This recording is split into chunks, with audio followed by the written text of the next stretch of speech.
Salut la compagnie, c'est Jules Melon et aujourd'hui dans la Ciné Critique, je ne suis pas seul puisque je suis accompagné de l'ami la critique de Néo. Comment vas-tu? Bah très bien et toi? Ma foi fort bien, c'est la première fois qu'on fait un échange cinéma ensemble sur un film qui s'appelle L'échange, c'est drôle, sorti en 2008, alors en VO, attention, c'est Changeling, on parlera du titre après, réalisé par un certain Clint Eastwood, l'un de ses 42 films, hein, je crois qu'il a réalisé. Enfin, son prochain, c'est le 42e, il me semble. Et au casting, non, il n'est pas là. Il a laissé la place à des acteurs, lui, il est uniquement derrière la caméra. Angelina Jolie dans le rôle principal, John Malkovich, on peut aussi citer la présence de Michael Kelly, Amy Ryan, ou encore, je ne sais pas moi, Jeffrey Donovan, oui, c'est celui-là que je voulais, le méchant, à un moment au début du film. Et alors, c'est une histoire très classique, un thriller qui va mettre en son centre une femme, ça se déroule dans les années 20, 28, tirée d'histoires réelles, mais pas vraiment vraies. On va suivre donc une mère de famille célibataire qui s'appelle Christine Collins et qui, du jour au lendemain, va perdre de vue son enfant qui va être, on ne sait pas, kidnappé. En tout cas, elle rentre chez elle, il n'est plus là, alors qu'elle avait dû faire des heures supplémentaires pour remplacer une collègue.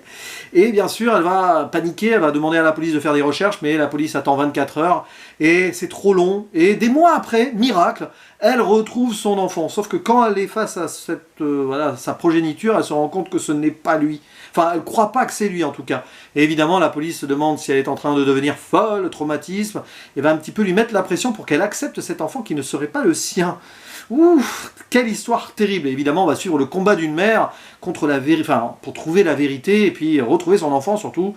Mais la police ne voit pas ça d'un bon œil. Voilà, pour faire simple. Et oui, c'est un film poignant, vous l'avez compris, avec l'un des rôles majeurs probablement d'Angelina Jolie aussi, parce qu'elle se donne à fond ici. Et alors, si tu me l'as conseillé, parce que c'est toi qui me l'as conseillé ce film, parce qu'on n'en parle pas beaucoup de ce métrage de Clint Eastwood, c'est que j'imagine que tu l'as apprécié un minimum. Dis-nous à quel point tu l'aimes, cet échange, ce changeling. Alors oui, effectivement, c'est moi qui l'ai conseillé. D'ailleurs, j'en suis très ravi que tu l'aies enfin vu, du coup, parce Ouais. qu'en fait, c'est mon premier Clint Eastwood et c'est aussi mon favori.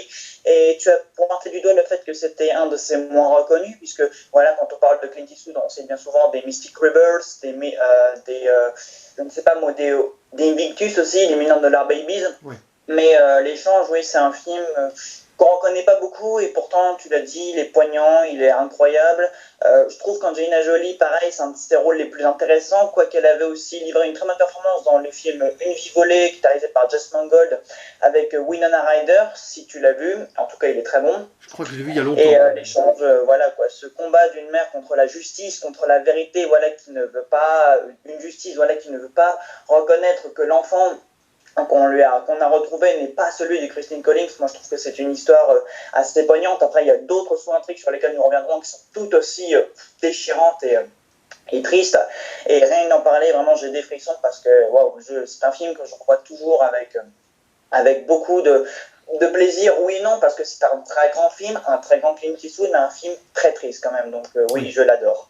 Oui, alors tu vois, c'est clairement le genre de Clint Eastwood classique que je me surprend à aimer comme ça, alors que sur le papier, voilà, on arrive dans un film, voilà, époque années 20 et tout, très bien reconstitué d'ailleurs, et tu sens que ça va être dans un classicisme absolu. Mais avec Clint Eastwood, et c'est ça la magie de Clint Eastwood, il a toujours été, on va dire, old school dans sa façon de faire des films, mais alors au niveau de la narration, de l'histoire, de l'implication de ses personnages, la profondeur et tout derrière, et les petits à côté, tu ressens toujours ce drame, ce traumatisme. Et avec ce métrage-là, on ressent la patte de Clint Eastwood qui a une nouvelle fois voulu mettre le doigt sur certaines, on va dire, mauvaises passes de la société, pour faire simple. Il a encore un petit peu critiqué la police ici, c'est pas la première fois qu'il le fait. Cette Amérique des faux semblants, avec ici la justice qui se substitue même à celle de Dieu, parce qu'il y a le personnage du pasteur, hein, John Malkovich, qui est en combat contre la police.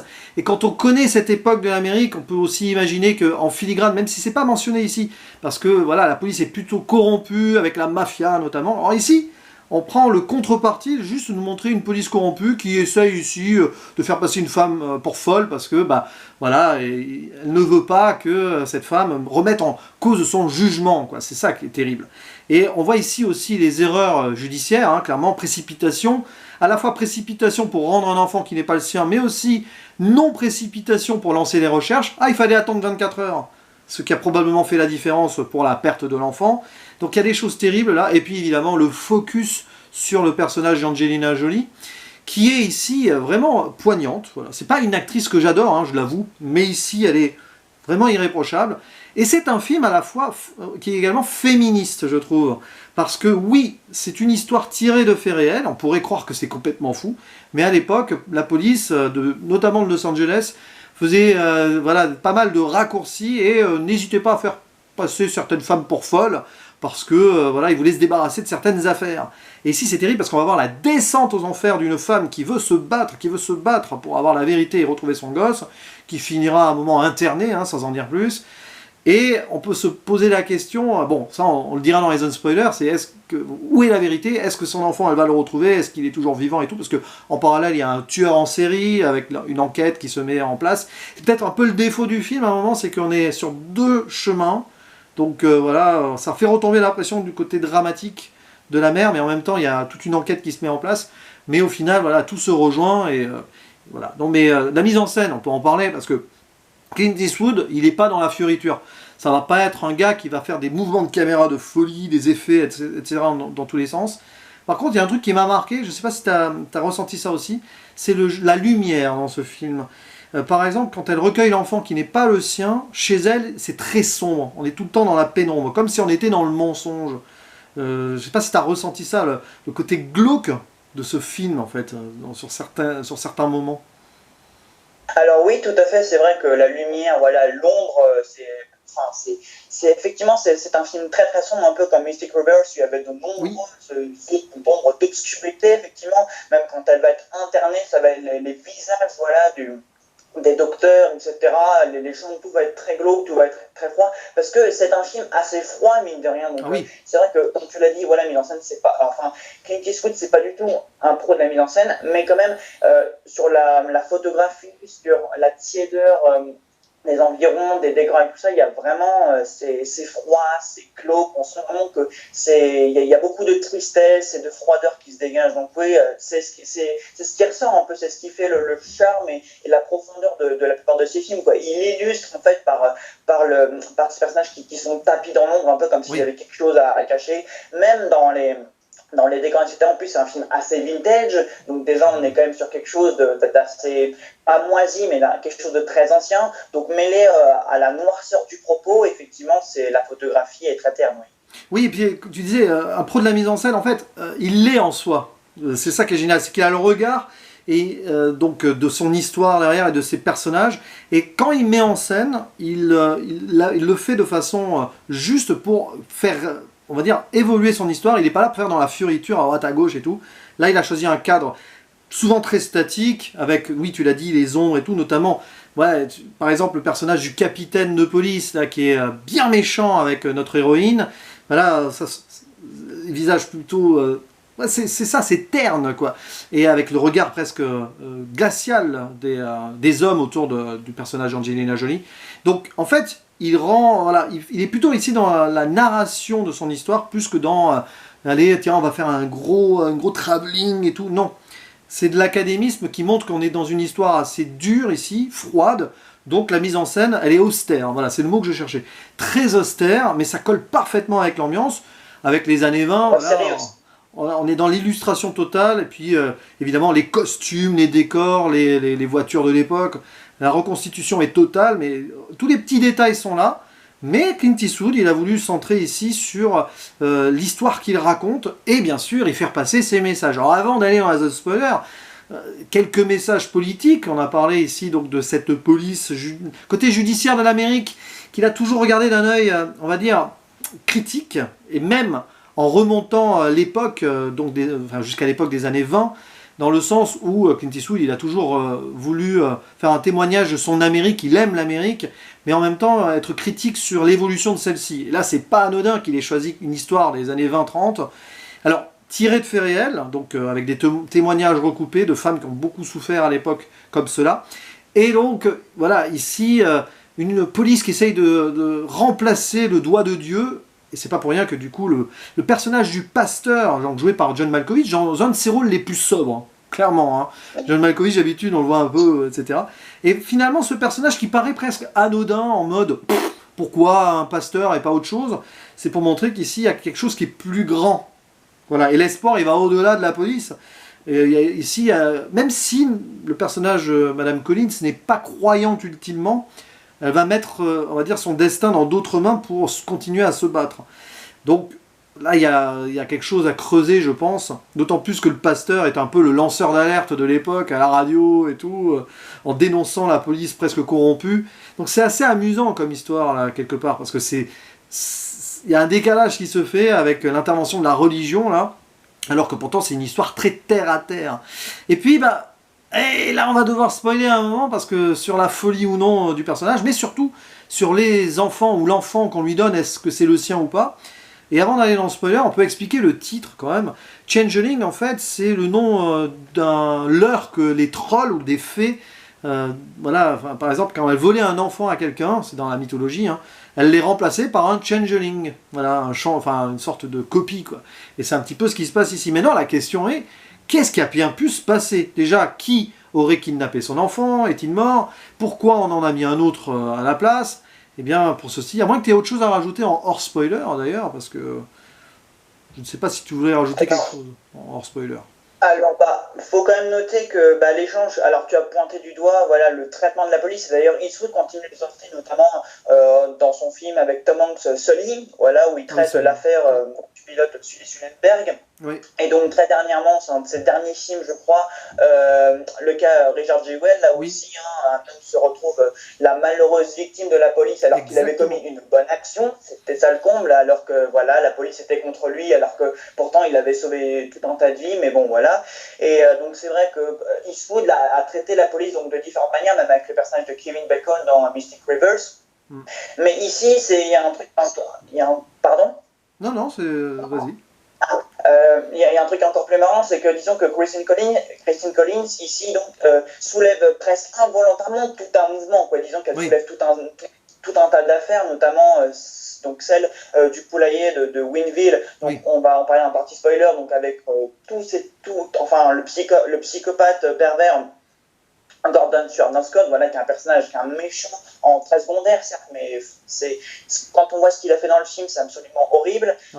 Puis donc, oui, elle soulève involontairement la ville donc, contre la police. Ce personnage du révérend, on a très bien parlé, voilà, dans une scène très intéressante vers le début du film, voilà, quand il rencontre Christine Collins, il explique en fait à cette dernière que la police tente de cacher certains méfaits et que si on les met dans une position inconfortable, ça les met vraiment en danger. On parle beaucoup de police parce qu'à un moment donné, donc, il y a un personnage qui dit il faut régler cette affaire au plus vite puisque sinon ça va compromettre les élections. Donc effectivement, il y a un message très politique en mode il faut dissimuler toute cette affaire, sinon ça va nous faire très mauvaise réputation. Oui, tu as toujours ce procureur ou le politique plus haut qui va à tout prix vouloir étouffer les trucs qui gênent parce que voilà. Et c'est ça, la police qui n'est plus au service de ses citoyens mais au service de politiciens, d'hommes plus puissants, etc. Alors que la seule véritable puissance, ici, c'est le message de Clint Eastwood, c'est plutôt vers le destin, vers Dieu qu'elle doit se trouver. Et c'est vrai que tu as bien fait le parallèle avec Sully ou Richard Jewell. On peut rajouter aux côtés de la police les médias qui cherchent la merde aussi. Voilà. C'est exactement ça. Et c'est marrant parce que ici la thématique eastwoodienne de certains humains qui ont des jugements hâtifs sur certaines choses, on est en plein dedans. Et avant la zone spoiler, petit détail qui tue quand même, la musique du film est composée par Clint Eastwood lui-même, au piano notamment. Il y a ce petit thème de 3-4 notes qui revient tout le temps et qui colle bien à l'affaire. Alors attention, parce que là maintenant, on est en pleine zone spoiler. Et il y a des choses à dire. Parce que déjà, l'enfant, c'est clairement pas le sien au début. Bon là, il n'y a pas de surprise. Mais son gamin donc aurait été kidnappé, voire potentiellement tué par un tueur en série, et c'est terrible, qui utilisait un autre enfant, un jeune adolescent, comme complice. Et c'est un ado qui va révéler que lui-même, il devait tuer sous les ordres de ce psychopathe. Donc là, on est quand même dans un domaine très dur. C'est rarissime, là, où on voit un enfant qui a tué des enfants, quoi. Et ça a beau être secondaire à l'intrigue, pendant un petit moment, ça fait froid dans le dos. Je sais pas ce que t'en penses, mais... Alors oui, évidemment, cette scène où juste l'enfant, le neveu du coup, donc du tueur en série, il révèle au policier, du coup à Michael Kelly qu'il a été obligé donc de commettre ces meurtres, sinon mon oncle le mettait à la porte. Enfin, je trouve cette scène absolument, en plus une musique vraiment très très très sombre. Enfin, c'est un cadre très serré. J'ai jamais vu de plan aussi sombre au cinéma. Enfin, la scène, elle est très douloureuse. Moi, j'en ai les larmes aux yeux parce qu'à chaque fois que je regarde cette scène, il y a quelque chose de si terrible qui s'en dégage. On est quand même sur un adolescent de 15 ans qui avoue qu'il a contribué, enfin, qu'il a été le complice d'une vingtaine de meurtres, dont potentiellement le fils de Christine Collins. Et du coup, la police, là, sur ces faits-là, elle est obligée de connaître que non seulement ils ont commis une erreur sur le fils de Christine Collins, mais en plus qu'ils sont passés pendant tout ce temps à côté donc d'horribles meurtres qui se passaient dans un poulailler. Donc, du coup, ils sont face à leur propre erreur donc vis-à-vis donc, du fils de Christine Collins, mais en plus, là, ils sont dans ce qu'ils voulaient éviter à tout prix. On a parlé même avec les médias, il va y avoir des manifestations, etc. Et Christine Collins elle-même sera confrontée aux médias, voilà, elle va tenter elle-même de déclarer la vérité, voilà, à un moment donné, elle se retrouve sous une pluie battante avec un parapluie, après avoir parlé aux instituteurs et aux médecins de son fils, a déclaré la vérité que la police tentait à tout prix donc de cacher. Donc effectivement, là on est sur vraiment quelque chose d'horrible, de très dur, parce que, et enfin, c'est, voilà quoi, un enfant, c'est pas la première fois d'ailleurs que Eastwood traite de l'enfance quand même dans sa filmographie, voilà. On avait déjà eu donc la fille donc, de Sean Penn donc, qui était retrouvée assassinée dans Mystic Rivers, et il l'a traité dans bien d'autres de ses films, évidemment. Mais voilà, quoi, c'est extrêmement dur, et les cadres, quand on parle à chaque fois des enfants, même quand on a les flashbacks avec le tueur en série, c'est extrêmement dur parce que Eastwood, du coup, il suggère ce qui est en train de se passer voilà, dans ces trucs de flashbacks pendant que le gamin il raconte, et c'est horrible, quoi. On ne peut aucunement être indifférent quand on voit ce genre de scène. Exactement. Et puis, puisqu'on en parle, bon, à la fin, le gamin, heureusement, il y a le témoignage du tueur à la fin. Enfin, on ne sait pas, mais au final, on sait quand même que l'enfant, il a survécu. Voilà. Puisqu'il s'est échappé avec un autre enfant. Voilà, c'est un autre enfant qui a réussi à s'échapper, qui raconte que donc le petit Collins était avec lui, mais on ne le retrouvera jamais. Enfin, on ne sait pas. La fin est ouverte avec l'espoir final de Collins, de Madame Collins, Christine, pardon, du coup, de son prénom, qui va jamais arrêter de se battre. Et ça fait écho à ce qu'elle disait à son petit, avant qu'il soit enlevé au début du film, de son gamin qui sortait de l'école en mode « Ah, je me suis bagarré avec machin », et elle dit « Bon, c'est lui qui avait commencé. Oui, du coup, moi j'ai fini et tout. » Oui, elle a dit « Oui, il faut jamais commencer une bagarre, mais il faut toujours la terminer. » Ça peut paraître fou comme citation comme ça, mais vu le film, c'est pas elle qui a commencé à se battre, parce qu'elle a été forcée et tout, mais elle n'a jamais abandonné, et elle a envie de la finir, cette bataille, et donc d'avoir la vérité. C'est un petit peu l'écho et tout. Puis parce que entre temps, et ça on ne l'a pas dit, mais bon, la police l'a fait interner, ça voilà, mais c'est assez glauque la façon dont les femmes sont traitées à cette époque, donc à travers le prisme de ce film, internées au moindre fait où elles sont pas d'accord. Fallait savoir qu'à l'époque, il était très facile d'interner une femme, même par un mari qui n'était pas d'accord et tout. C'est assez terrible quand on y pense.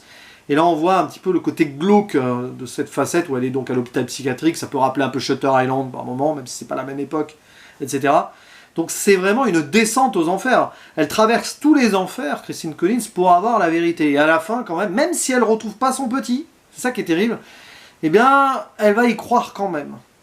Et moi, je trouve que c'est à la fois dur comme finale, mais un petit peu beau parce qu'il y a une forme d'optimisme quand même. Mais il n'y a pas de happy end. Et ça, c'est très Clint Eastwood aussi. Effectivement, tu l'as dit. Alors, j'aimerais revenir sur une chose alors, concernant le traitement des femmes, parce que moi, il y a une scène qui m'a absolument scotché, et j'aimerais du coup revenir sur le personnage de Jeffrey Donovan, donc le capitaine, enfin, ce méchant qu'on ne peut que détester tellement il a un visage sévère et tellement il est dur, même si lui-même, il le dit, il essaye d'écouter Christine Collins, voilà. Il tente d'être à son écoute au maximum, voilà, à chaque fois il dit mais je ne fais que ça, vous écoutez, alors que en fait il se fiche complètement de ce qu'elle a à dire parce qu'il sait que c'est lui qui a tort, et le gamin, le faux gamin que Collins du coup est là, admettra lui-même que la police lui avait forcé de mentir, et ça c'est quand même un point assez scandaleux quand on y pense. Et une scène qui m'a marqué, c'est quand le capitaine Jones, du coup, lui, la rend coupable de se délaisser donc de sa responsabilité de mère. Voilà, il est dans son bureau quand même, et il lui dit vous refusez d'être une mère, vous refusez d'avoir cet enfant parce que vous êtes heureux d'avoir la liberté. Moi, je trouvais que c'était une scène absolument déchirante, presque inadmissible. Et là, on a vraiment un traitement de la police qui est quand même assez dur et impitoyable, quoi. Oui, oui, c'est ça, c'est qu'elle est accusée, c'est pour ça qu'elle est internée, de ne plus être la mère responsable qu'elle doit être, alors que c'est pas son enfant. Et c'est pour ça d'ailleurs toutes les scènes avec le faux enfant, c'est dans la pénombre à la maison, tellement il n'y a aucune lumière possible, elle vit un mensonge, c'est très violent. Et en même temps, elle peut pas, ce petit, il y est pour rien, quoi. C'est ce qui est terrible. On apprend qu'en fait, il a été, on l'a presque plus ou moins promis de voir une star, enfin, c'est complètement invraisemblable, c'est terrible, quoi. C'est glacial. Glacial et glaçant à la fois. C'est pour ça que c'est glaciant. Je sais pas si tu as autre chose à rajouter dans la zone spoiler, parce qu'après là, on a à peu près fait le tour. Bon, à la fin, il y a quand même ce procès. Ah oui, et la mort, c'est très important, ça, la mort du tueur en série qui est pendu, peine de mort. Et le message ici est clair, Clint Eastwood ne l'a pas caché en interview promo à l'époque. Il a dit, lui, moi la peine de mort, je suis pas forcément pour, sauf pour les tueurs d'enfants. Et bim, qu'est-ce qu'il fait? Peine de mort pour le tueur d'enfants. Et voilà. Bah oui, Clint Eastwood, il n'a jamais caché ses messages politiques dans ses films. Lui, il s'en fiche. Il dit les choses qu'il a envie de dire. Voilà. Et qu'on apprécie ou pas le bonhomme, au moins, il est franc. C'est ça qui est intéressant. Alors, tout à fait. Alors, du coup, il y a on en parlait évidemment, le tueur en série, mais déjà, la première fois qu'on le voit, on se doute qu'il y a quelque chose qui cloche avec lui, parce que déjà, ce qui est à la fois drôle, mais qui renforce complètement le machiavélisme et la psychopathie donc, du personnage, c'est que il est drôle, il a une tête, on ne peut pas vraiment décrire son comportement, voilà, il vient chez sa sœur, et même quand il arrête à la fin, il agit vraiment délibérément, voilà, il parle à la police, vraiment, il a un comportement des plus dérangeants, et la scène, voilà, où il est sur le point du coup de se prendre, voilà, il réalise ce qui va lui arriver, il demande à ce qu'on le monte moins vite, et puis même il y a cette scène avec Grayson Collins où il est sur le point éventuellement d'avouer que c'est lui qui a tué Walter, mais encore une fois on n'a aucune certitude à ce niveau-là, et au fin de compte bon, il a demandé à Grayson Collins donc de venir pour lui avouer, pour avoir la conscience tranquille avant de mourir, mais au final, il va se dégonfler à la dernière minute et il n'aura pas le temps donc, de lui avouer ou non ce qu'il a fait, même si on peut présumer qu'il est pour quelque chose. Et alors, je me suis renseigné sur le fameux cas donc, de Walter Collins, parce que vu que c'est une histoire vraie et que le film avait énormément marqué à l'époque, et c'est d'ailleurs toujours le cas aujourd'hui puisqu'on en parle, le fils n'a jamais été retrouvé. Enfin, il ne l'a jamais retrouvé, je m'étais renseigné dessus à l'époque et on présume qu'il est mort pendant plusieurs années, mais Christine Collis n'a malheureusement jamais retrouvé. Ouais, malheureusement, on se doute qu'à la fin, voilà, il s'est peut-être échappé, mais il a peut-être péri bêtement dans un accident ou autre. Mais bon, c'est ça qui est terrible, hein, c'est la fatalité, mais au moins elle s'est battue jusqu'au bout et elle sait que pour sa mémoire, au moins, pour la mémoire de son fils, au moins, elle aura tout donné. Et puis, voilà, je crois qu'on peut maintenant refermer, on va la refermer. Attention, on a refermé la zone spoiler et on va conclure donc sur cet échange sur l'échange. Et bon, je ne sais pas si tu donnes des notes et tout, mais si tu devais le placer parmi les Eastwood, alors ça serait vraiment ton préféré, clairement. Alors, c'est vrai que j'ai toujours beaucoup de mal à être objectif avec ce film. Alors, j'en ai beaucoup d'autres, hein, évidemment. Gran Torino, Million Dollar Baby, Mystic River, Sully, bref, beaucoup. J'en ai vu beaucoup et vraiment, je peux pas vraiment être objectif avec ce film puisque c'est mon tout premier, en fait, c'est le tout premier film de Clint Eastwood que j'ai vu. Et je m'en souviens qu'à l'époque, j'en avais vraiment eu les larmes aux yeux tellement l'histoire est déchirante. Mais je pense que je vais le classer effectivement en haut du panier. Et d'autant plus que je trouve je suis assez déçu de voir qu'il est si peu reconnu, si peu renommé, donc j'aimerais bien que ce soit un film qui soit plus réhabilité comme un grand film, quoi. C'est vrai qu'il a malheureusement pas eu cette réputation qu'il aurait mérité d'avoir, parce que il fait partie des bons films de Clint Eastwood, hein. De toute façon, moi de ce que j'ai vu de lui jusque-là, j'ai jamais été vraiment déçu, donc clairement c'est ça qui est fort avec Clint Eastwood, et c'est l'un des films les plus viscérales du monsieur, quelque part. Il y a quand même des thématiques très dures autour de l'enfance, autour des femmes, et ouais, il y a des parallèles avec Mystic River, clairement. Franchement, avec le côté plus classique années 20-30, voilà. Mais puis Angelina Jolie, ouais, je crois que c'est l'un de ses meilleurs rôles, hein, voilà. Là, elle m'a vraiment bluffé, parce qu'elle est juste, elle en fait pas trop, mais elle est à la fois digne et à la limite de la folie quand tout ça lui arrive au début, et elle va jusqu'au bout, donc ça c'est vraiment bien. Et puis John Malkovich, c'est bien de le retrouver dans un rôle un peu plus posé aussi de temps en temps, c'est vrai qu'on l'aime bien pour ses facéties, etc. Je vous conseille par exemple Dans la peau de John Malkovich, si vous voulez voir John Malkovich partout, alors là, vous serez servi. Mais en tout cas, voilà, pour moi, c'est pas le meilleur Eastwood, mais c'est un Eastwood très passionnant sur son message derrière et sur son témoignage une nouvelle fois sur une part de l'histoire de l'Amérique, l'histoire domestique américaine en tout cas. Je vais mettre 7 sur 10, mais c'est un très bon 7 sur 10, voilà, je l'avoue. En tout cas, c'était un plaisir d'en parler avec toi de ce film, parce que je comptais le voir un jour, mais là au moins je l'ai fait avec encore plus d'intérêt, je trouve, parce que échanger c'est toujours intéressant sur un film. Et en tout cas, allez voir la chaîne de la critique de Néo, je mettrai en bas le lien comme d'habitude dans la description. Lisez les descriptions des vidéos, c'est important. Et il ne nous reste plus qu'à faire le mot de la fin, cher ami. Donc, Tout à fait. à la prochaine. Ciao. Bye.